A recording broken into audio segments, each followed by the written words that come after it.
Our Georgia Capitol newsroom, the ACLU is speaking out about the 2023 legislative session and what it's focusing on for lawmakers in 2024. Atlanta Bureau Chief Archit Shashadri reports.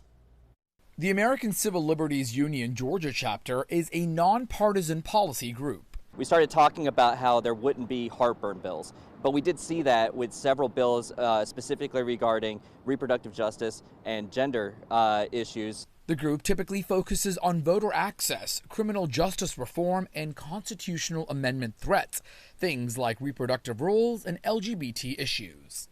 One win that the ACLU of Georgia is very happy about is HB 505 was a bill that would have criminalized an unknowingly large amount of protected First Amendment activities regarding protesting, using a statute from 1833 with vague language that nobody could tell anybody what it meant.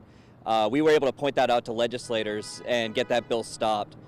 Similarly, with regarding to SB 88, Georgia's equivalent of the Don't Say Gay bill in Florida, our First Amendment advocates were able to work with partner organizations, advance our policy positions, and end what was a real threat to some First Amendment protections and freedom of association. When it comes to protests, the ACLU says it doesn't discourage people from protesting as long as it's peaceful and doesn't cause violence.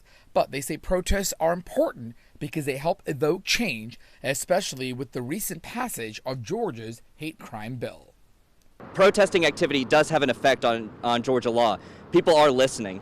And when people can see what's wrong in their communities and petition their governments, they should do so courageously because it does have an impact. And that is one of the meaningful ways to have change here in the state. The ACLU says SB 129 passed both chambers and would allow voters to take time off early, just like day of voting. Archit Shashadri, WSAV News 3 on your side.